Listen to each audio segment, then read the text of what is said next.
bringing you valuable insights from the world's best books. Hello, this is Sally's Book Talk.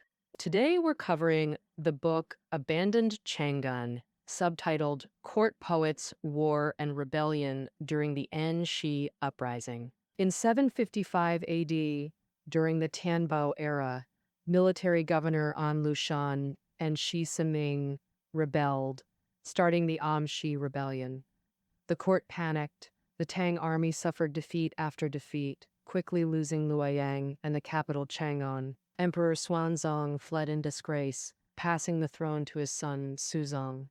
Thankfully, the Tang Dynasty wasn't doomed yet. With loyal ministers like Guozi and Li Guangbi assisting him, Emperor Suzong finally quelled the rebellion and saved the Tang Dynasty.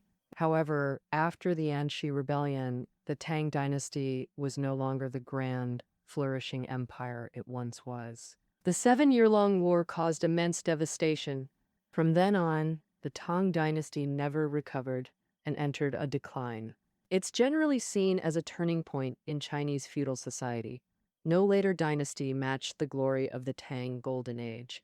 That's why, throughout history, many have studied the causes of the An Shi Rebellion, evaluating the roles of various figures in the rebellion process.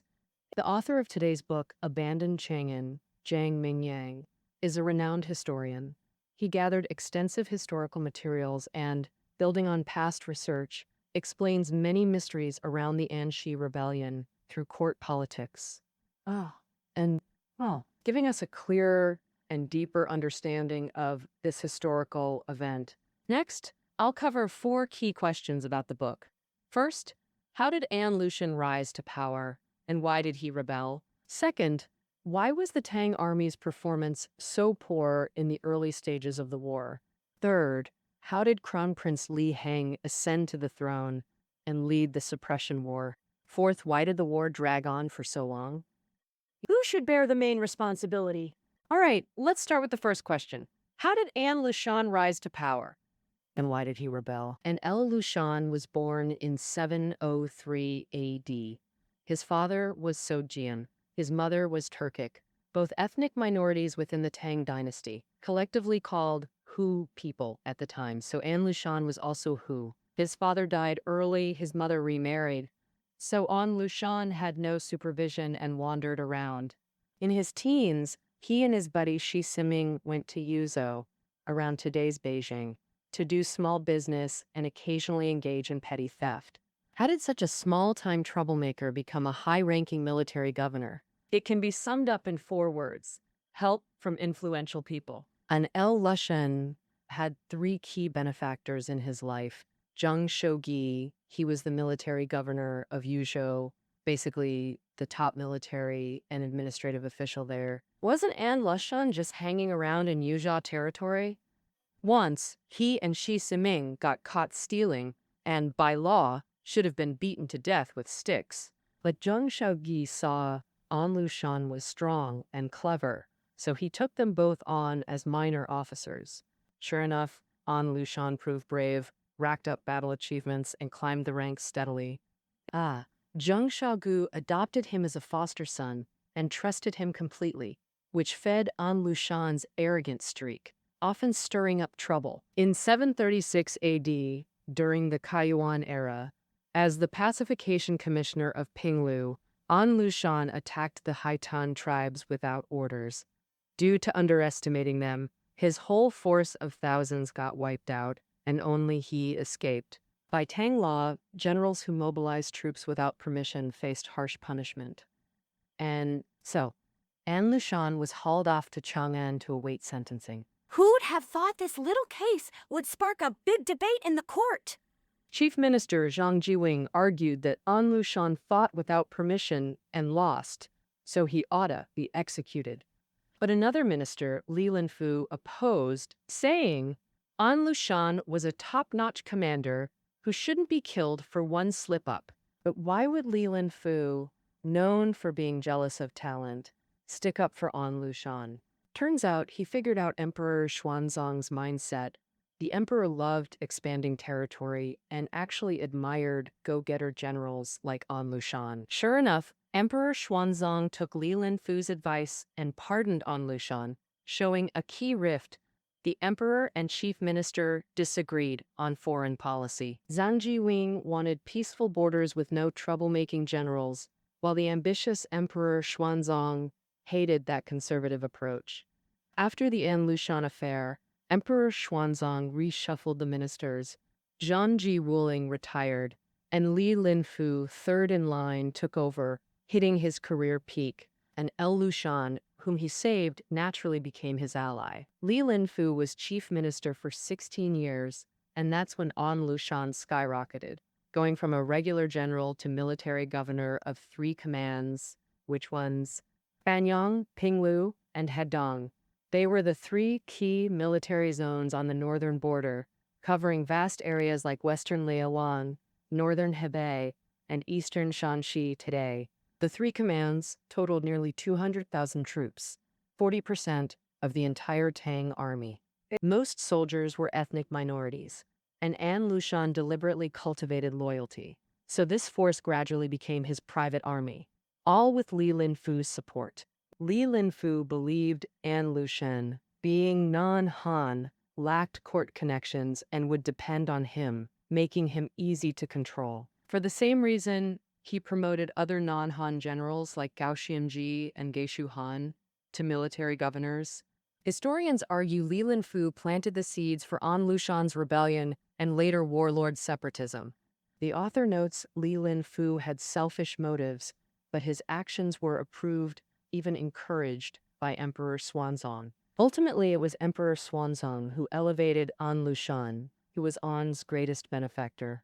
The emperor's favor was perfectly shown in one incident. In 747 AD, An Lushan visited the capital to report and curry favor. This 330-pound man actually performed the whirlwind dance. On tiptoe, his round belly spinning rapidly, he made Emperor Xuanzong and consort Yang roar with laughter. Seizing the moment, An requested to become consort Yang's adopted son, which the emperor approved. Following custom, consort Yang performed a purification ritual, establishing their mother-son bond, and since she was the emperor's consort, this meant An Lushan enjoyed extraordinary intimacy with the emperor. Later historians, knowing the rebellion, claim the aging emperor was fooled into dropping his guard. But viewing it historically from Xuanzong's perspective, he wasn't foolish, just operating under different pressures. Truthfully, Emperor Xuanzong feared not his adopted son, but his own biological sons. Since its founding, the Tang court saw endless coups. Emperor Taizong seized power by killing his brothers at the Xuanwu Gate. Xuanzong himself became emperor through a coup while crown prince. After naming his 4th son, Li Ying, crown prince, he feared being overthrown by him. Driven by this fear, he maintained extreme vigilance against Li Ying. So, when consort Wu falsely accused Crown Prince Li Ying of conspiring with 2 princes, the emperor used it to depose him, securing absolute power. A year later, Emperor Xuanzong chose his 3rd son Li Heng as crown prince. Facing such a paranoid father, Li Heng's situation was precarious, constantly fearing execution. Xuanzong relied on Li Linfu to use the chancellor's power to suppress the crown prince. Promoting an Lushan served the same purpose. An Lushan wisely kept distance from the crown prince. To Xuanzong, An Lushan was a pawn against the crown prince. But this pushed An toward rebellion. Simple logic. The old emperor would die eventually. How would the new crown prince deal with An Lushan? An Lushan had to prepare armed resistance as backup. In An's plan, this would happen after Xuanzong's death. He still felt loyalty to the old emperor, but Chief Minister Li Linfu terrified him even more. Li Linfu was corrupt, yes, but also ruthlessly competent. As long as Li Linfu lived, An Lushan wouldn't dare rebel. But in 752 AD, Li Linfu died, and his successor Yang Guozhang was An's sworn enemy. Yang Guozhang, consort Yang's cousin, excelled at amassing wealth, funding the imperial family's extravagant lifestyle through his schemes. But talent-wise, he couldn't compare to Li Linfu, utterly incapable of controlling An Lushan. Worse, Yang saw An Lushan as his top rival. He feared Xuanzang's favoritism toward An threatened his power, so he struck first to eliminate An. Yang constantly whispered to the emperor, "An Lushan will rebel." Earlier we said An planned a rebellion after Xuanzang's death, but clues leaked. With Yang's accusations, An panicked and rebelled immediately. In summary, Li Linfu's patronage and Xuanzang's favor gave An Lushan the power to rebel. Yang Guozhong's pressure lit the fuse. History blends inevitability and chance, bringing the Tang its worst crisis. Could the dynasty survive? Judging by the Tang army's initial performance, not optimistic. This leads to the second question. Why was the Tang army so incompetent early in the war? On December 16, 75 AD, An Lushan and Shi Siming rebelled. The Anxi uprising began. The rebels swept through Hebei, Shandong, Shanxi, Henan in no time. The Tang army collapsed without real resistance. This was High Tang. The Tang military wasn't weak. So why were they so incompetent early on? The direct reason: rebels planned meticulously. Tang were unprepared. An Lushan's base was Fanyan, today's Beijing, influencing all Hebei. He'd cultivated it for over a decade with high prestige, making it his secure rear, ensuring supplies and troop replacements. Before rebelling, An prepared seriously. Expanded arms and war horses, drilled troops, creating a strong, well-supplied army. Especially An's elite guard, historically called Yellow He, 8,000 fierce non-Han warriors, cavalry bore the brunt of frontline charges. Second, An devised detailed battle plans, fixing main routes, studying terrain, scheduling attacks. Pre-war, he gave commanders maps, ordering, execute anyone who disobeys. After launching An's stage diversions, per plan, main forces marched south from Fanyang, crossed the Yellow River into Henan, then turned west toward Luoyang, Tom Pass, and Chang'an. And, meanwhile, a small unit raided Taiyuan, feigning an attack on Chang'an, a classic diversion to split enemy forces. Compared to An's scheming, the Tang army were lambs to slaughter. Northern defenses relied on three commands. Local troops were understaffed, outmatched. More fatally, Emperor Xuanzang refused to believe An would rebel, so regions were undefended. Tang soldiers, used to leisure, rushed to battle only to find rusted weapons and crumbling armor. Many fought with sticks, so the rebels executed a perfect blitzkrieg, taking Hebei in 10 days. Then charged through Henan in 20 days, reaching Luoyang. Fanyang to Luoyang was 1,600 li, meaning they advanced over 60 liters daily. This wasn't war, just a forced march. Even then, Emperor Xuanzang hadn't given up. Still fighting, he learned of the rebellion 7 days after it started, but stayed calm and composed. He quickly appointed Fen Changqing, the Anchi military governor, to command at Luoyang. The Tang had two main forces, An Lushan's 200,000 northeastern troops and the 150,000-strong Northwestern Army. The Northwestern Army remained beyond An's reach, showing Xuanzang kept reserves. Not completely foolish, But the Northwestern Army was too distant to deploy quickly. Xuanzang sent Feng Changqing from Chang'an to stabilize Luoyang's front lines.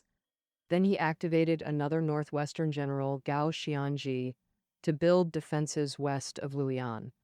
The Northwestern Army had 3-star generals, Geshu Han, Gao Xianji, Fen Changqing. Xuanzang deployed two at once. Personnel-wise, it made sense, but even great generals need competent troops. Gao and Feng only had untrained, low-morale recruits. Most fled at the sight of arrows. How could they fight? Reality was brutal. Feng lost battle after battle, abandoned Luoyang, and joined Gao retreating to Tung Pass. This retreat was wise. Raw recruits stood no chance against rebels. Better to hold Tong Pass's natural defenses than waste lives pointlessly. Hold Tong Pass, save Chang'an, buy time to regroup. Both emperor and generals made sound decisions initially. But then Xuanzang made 3 catastrophic blunders, turning the tide. First blunder, executing Gao and Feng. Though defeated, it wasn't their fault.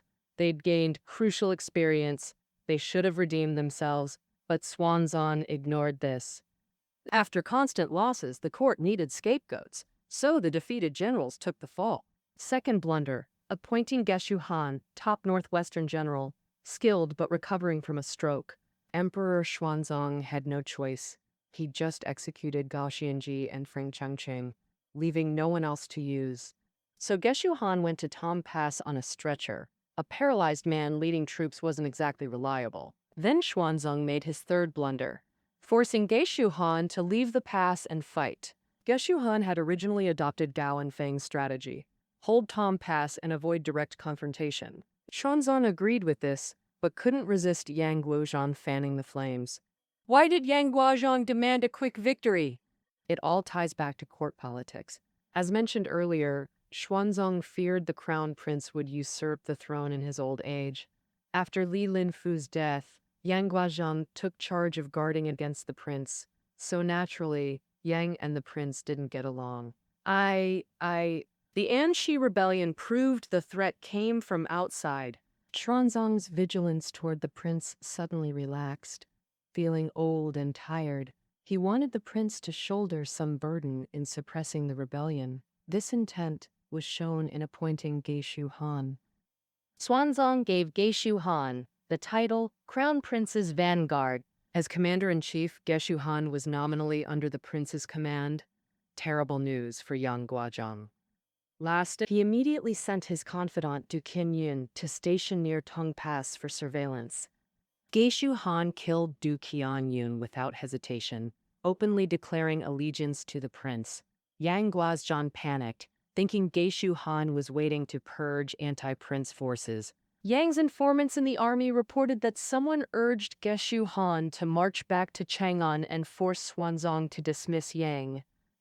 At this point, for Yang Guozhan, Geshu Han was a more immediate threat than the rebels. His strategy was to oppose whatever Geshu Han advocated. He ignored national safety and civilian lives entirely. You, Geshu Han, won't leave Tong Pass? Yang then downplayed the rebels, claiming they weren't scary. Moreover, the Tang army had recovered and could counterattack. Xuanzong was convinced, repeatedly ordering Geshu Han to attack. Geshu Han could ignore Yang, but not the emperor's decree. In June 756, Geshu Han was forced out, leading to a disastrous defeat. Chang'an was left undefended, and Xuanzong fled in panic. The Tang political landscape shifted dramatically. Xuanzong stepped back, and the crown prince rose to power. The third question tells how Crown Prince Li Hang ascended the throne and led the suppression war. Emperor Xuanzong left Chang'an after losing Tong Pass on June 13, 76 AD, finally stopping in Chengdu on July 28. During the 6-week flight, he lost his beloved consort, most trusted minister, and ultimate power. The Tang Dynasty's helm passed from 71-year-old Li Longji to 45-year-old Li Hang. This transition unfolded in 3 steps. First, orchestrating the Mawei Station mutiny to weaken Xuanzong's authority. On June 14th, the second day fleeing Chang'an, Xuanzong's group reached Mawei Station near modern Qianying, Shanxi. Starving from non-stop flight, even the imperial guards grew hungry, thirsty, and mutinous. Guard Commander Chen Xuanli gathered officers who blamed Chancellor Yang Guozhan. His misrule brought this disaster! To quell the fury, Yang had to die. Enraged guards dragged Yang out and killed him. A shocked Xuanzong acquiesced. I long wanted to punish Yang.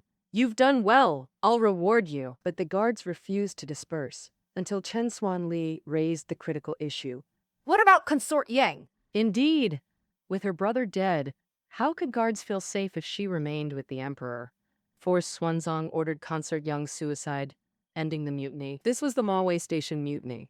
Its goals: eliminate Yang Guozhan, and killing Consort Yang eased the guards' fears. But what role did Crown Prince Li Hang play? The author suggests the prince was likely the mastermind. He and Yang were mortal enemies. Before the mutiny, the prince controlled part of the guard, giving him means. His absence during the mutiny seemed suspicious. Though no proof exists, one thing is clear: the mutiny crippled Xuanzong's authority while elevating the prince. Thus, the prince was the mutiny's greatest beneficiary. Next, the prince's second step, declaring himself emperor in Lingwu. The next day, leaving Mawei, Xuanzang met weeping commoners. Chang'an holds your majesty's home and ancestors. How can you abandon them? Emperor Xuanzang was deeply moved and left the crown prince to comfort himself while continuing westward. After that, more and more commoners gathered, pleading for the crown prince to lead the suppression, and Prince Jianing Litan, the crown prince's son, also advocated staying. He analyzed that if they followed the emperor fleeing to Sichuan and surrendered the Central Plains to the rebels, the Tang Dynasty would be utterly finished. Crown Prince Li Heng immediately sent someone to catch up with Emperor Xuanzang, stating that he wouldn't leave. Xuanzang was silent for a moment, then allocated 2,000 troops to the Crown Prince, signifying his approval of his son's actions. Historians believe this scene was orchestrated by Crown Prince Li Heng, aiming to leave Emperor Xuanzang and carve out his own territory. Where to go next? Again, Prince Jianing Litan suggested that since the crown prince was the military governor of Shufan, he should go to Shufan. Li Heng agreed. It turned out this was a crucial step in seizing ultimate power. The administrative center of Shufang was in Lingwu, Ningxia, with jurisdiction covering all of modern Ningxia and parts of Gansu, Shanxi, and Inner Mongolia. Emperor Taizong of Tang, Li Shimin, ascended the throne by killing his brothers in the Xuanwu Gate incident. Emperor Wanzong himself seized the throne by launching a coup while crown prince. After appointing his fourth son Li Ying as crown prince, he feared Li Ying would usurp the throne most of all. Driven by this mindset, Emperor Xuanzang maintained high vigilance against Li Ying. So when Consort Wu falsely accused Crown Prince Li Ying of conspiring with two princes to rebel, Emperor Xuanzang took the opportunity to depose Li Ying, securing his absolute power. A year later, Emperor Xuanzang chose his third son Li Heng as crown prince. Facing such a paranoid father, Li Heng's situation was precarious. He constantly feared execution, and Emperor Xuanzang indeed never relaxed his guard. He relied on Li Linfu, using the chancellor's power to suppress the crown prince. Promoting An Lushan served the same purpose. An Lushan wisely kept a distance from the crown prince. To Emperor Xuanzang, An Lushan was a pawn to constrain the crown prince, but this actually pushed on toward rebellion. The logic was simple. The old emperor would die eventually, so how would the new crown prince deal with someone like An Lushan? And An Lushan had to prepare armed resistance as a backup. Of course, in An Lushan's plan, this would happen after Emperor Xuanzang's death. He still felt loyalty to the old emperor. But Chief Minister Li Linfu terrified him even more. Li Linfu was corrupt, yes, but also ruthlessly competent. As long as Li Linfu lived, An Lushan wouldn't dare rebel.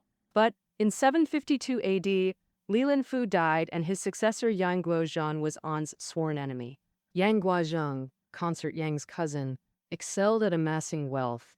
He raised substantial funds for Emperor Xuanzang to cover the imperial family's extravagant expenses. But talent-wise, he couldn't compare to Li Linfu, utterly incapable of controlling An Lushan. Worse, Yang saw An Lushan as his top rival. He feared Xuanzang's favoritism toward An threatened his power, so he struck first to eliminate him.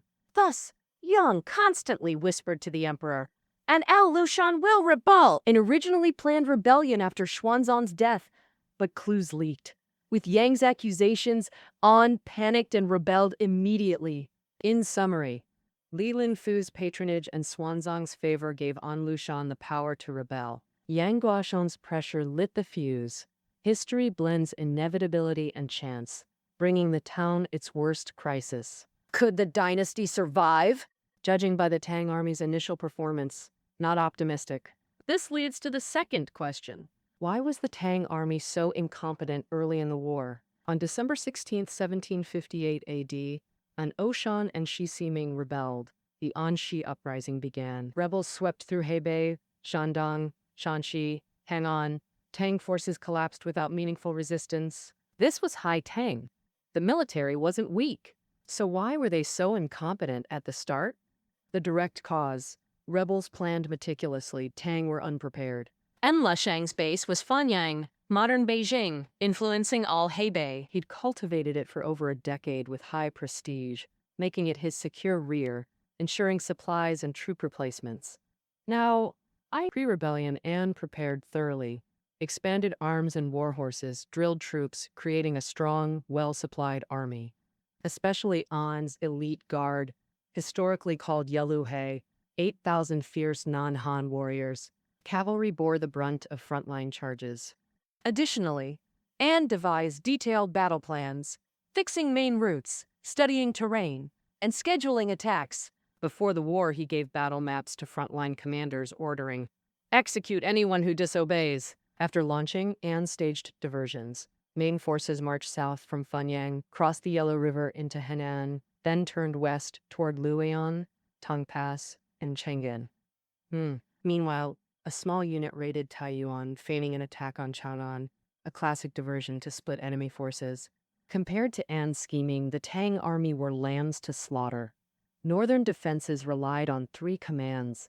Local troops were understaffed, outmatched. More fatally, Emperor Xuanzang refused to believe An would rebel, so regions were undefended. Tang soldiers, used to leisure, rushed to battle only to find rusted weapons and crumbling armor. Many fought with sticks, so the rebels executed a perfect blitzkrieg, taking Hebei in 10 days. Then charged through Henan in 20 days, reaching Luoyang. Fanyang to Luoyang was 1,600 li, Meaning they advanced over 60 liters daily. This wasn't war, just a forced march. Even then, Emperor Xuanzang hadn't given up, still fighting. He learned of the rebellion 7 days later, but stayed calm and composed. He quickly appointed Feng Changqing, the Anxi military governor, to command at Luoyang. The Tang had 2 main forces, An Lushan's 200,000 northeastern troops and the 150,000-strong northwestern army. The northwestern army remained beyond An's reach, showing Xuanzang kept reserves. Not completely foolish, But the northwestern army was too distant. Xuanzang sent Feng Changqing from Chang'an to stabilize Luoyang's front lines. Then he activated another northwestern general, Gao Xianzi, to build defenses west of Luan. the northwestern army had 3 star generals: A Shuhan, Gao Xianji, Fen Chengqing. Xuanzang deployed 2 at once. Personnel-wise, it made sense, but even great generals need competent troops. After all, Gao Xianji and Fen Changqing's troops were all poorly trained, low-morale recruits. Most had never seen battle. Just seeing enemy arrows from afar made their legs go weak. How could they fight like that? The reality was brutal. Fen Changqing suffered defeat after defeat, lost Luoyang, and joined forces with Gao Shanji retreating to Tang Pass. And with the Tang treasury strained, they couldn't come up with money. What to do? They had to let the Uyghurs loot Luoyang while allowing them to meddle in Tang internal affairs, becoming a major external threat for over 100 years. Next, the second consequence: sowing the seeds of warlord separatism. After losing Luoyang, An Qingshu fled back to Fanyang, seeking refuge with Shi Ximing. Emperor Suzong gathered hundreds of thousands of troops for a decisive battle, but unexpectedly, at the Battle of Yeqing, the Tang army suffered a crushing defeat. 6 months later, Luoyang fell again. Meanwhile, Shi Ximing killed An Qingshu, declared himself Emperor of Great Yang, and renamed Fanyang to Yanjing. As the capital, Emperor Suzong was practically weeping without tears. He was eager to quell the rebellion and establish authority, but it proved the saying, haste makes waste. After that, the suppression war, as the author puts it, entered garbage time. Shi Ximing couldn't expand, and the Tang army couldn't eliminate him. Both sides were locked in a stalemate, wearing each other down, until Shi Ximing was killed by his son Shi Chaoyi. With rebel morale shaken, the Tang army seized the chance for a major counteroffensive. This time the rebels collapsed. Some fled, some surrendered. Shi Chaoyi, cornered, hanged himself. This was in spring of 763 AD, during the Baoing era. From winter 755 to spring 763, the An Lushan Rebellion finally ended after 7 years and 1 month. Regrettably, neither Emperor Xuanzong nor Emperor Suzong lived to see this moment. Both had passed away. Now on the throne was Emperor Suzong's eldest son, Li Yu, known as Emperor Daizong. While relieved, he still had to deal with thorny leftover issues. Among the surrendered rebel generals were powerful figures. The court couldn't crush them, so they adopted a conciliatory policy, essentially letting them rule autonomously. The most famous were the three garrisons of Hebei: Li Huaqian of Fanyang, Li Baochen of Changde, and Tianchangxi of Weibo. Nominally loyal to the court, they paid no taxes, attended no court, and ignored orders. Even after death, their sons inherited the governor positions, and the court couldn't interfere. The warlord troubles that plagued the mid to late Tang originated here. It's worth noting that the three garrisons of Hebei were exactly the stronghold of the Anshi rebels. Imagine if Emperor Suzong had followed Li Bi's advice. First deplete the rebels' forces, then destroy their Hebei strongholds. Not only would the war have ended sooner, but warlord separatism might have been avoided. And, Craig, of course, we can't rewrite history. We only know the Tang Dynasty's collapse was deeply tied to its failure to resolve the warlord problem. All right, that concludes our coverage of abandoned Chang'an. Reading notes are below the audio. See you next time.